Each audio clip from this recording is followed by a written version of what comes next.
নমস্কার বন্ধুরা, মৌমিস ঘরোয়া রান্নায় সবাইকে স্বাগত জানাই। আজ আমি আবারও একটি সম্পূর্ণ নিরামিষ রান্না আপনাদের সাথে শেয়ার করব।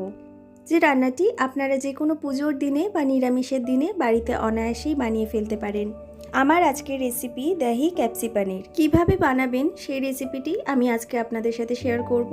রেসিপিটি ভালো লাগলে ভিডিওটিতে একটি লাইক দিয়ে অবশ্যই পাশে থাকবেন। এখানে আমি ফ্রেশ 200 গ্রাম মতন পনির নিয়েছি। এই পনিরগুলোকে এবার মিডিয়াম সাইজের কিউব কিউব করে কেটে নেব।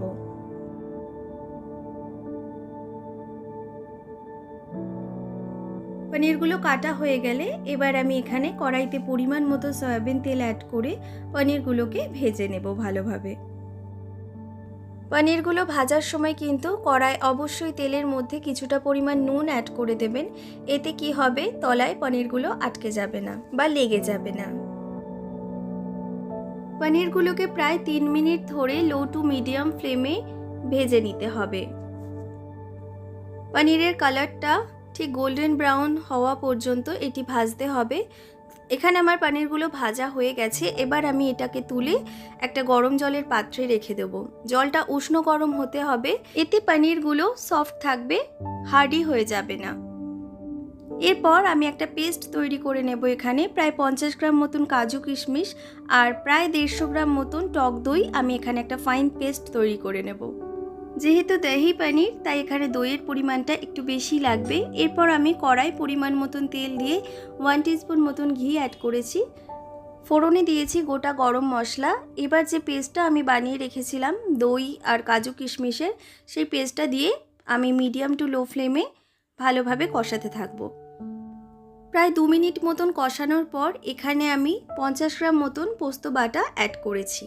এই রান্নার ক্ষেত্রে কিন্তু দইয়ের মিশ্রণটা আগে কষিয়ে নেওয়ার পর তারপরেই পোস্ত বাটা অ্যাড করতে হবে, তবেই এর টেক্সচারটা একেবারে ক্রিমি হবে।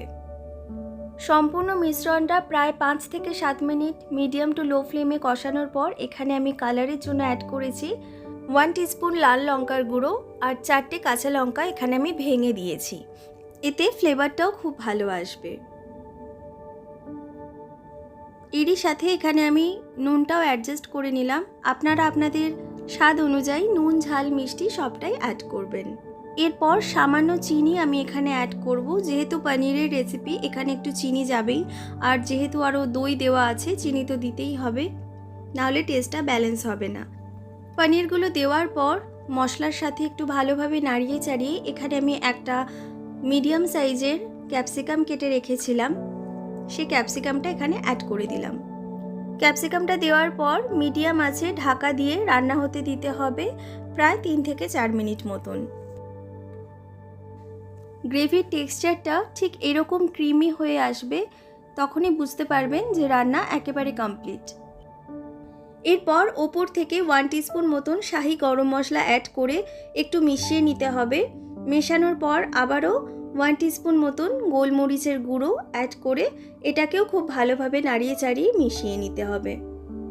প্রায় 30 সেকেন্ড মতন ফুটে উঠলে আমি এখানে অ্যাড করে দেব আগে থেকে ড্রাই রোস্ট করে রাখা ক্রাস্ট কসুরি মেথি। এই রান্নায় এই কসুরি মেথিটা কিন্তু কোনোভাবেই স্কিপ করা যাবে না, এই ইনগ্রেডিয়েন্টটা অবশ্যই দিতে হবে। তো আজকের দহি ক্যাপসি পনির রেসিপি আমার পুরোপুরি done. Now it's time to serve. যে কোনো নিরামিষ বা পুজোর দিনে অবশ্যই কিন্তু এই রান্নাটি আপনারা বাড়িতে ট্রাই করতে পারেন। এছাড়াও যে কোনো সময়েই হাতের কাছে পনির থাকলে এই রেসিপিটি আপনারা অনায়াসে বাড়িতে বানিয়ে ফেলতে পারবেন আমার এই টিপসগুলো ফলো করে। পোলাও, নান, পরোটা, লুচি, জিরা রাইস এই সব কিছু ডিশের সাথেই কিন্তু এই রেসিপিটা খুব ভালোভাবেই যাবে। আমার আজকের রেসিপি কেমন লাগলো তা অবশ্যই ভিডিওটিতে একটি লাইক করে আর কমেন্ট করে আমাকে জানাবেন। আর আমার চ্যানেলের রেসিপিগুলো পেতে হলে চ্যানেলটিকে অবশ্যই সাবস্ক্রাইব করে নিতে হবে, সাথে বেল আইকনটাও প্রেস করে দিতে ভুলবেন না।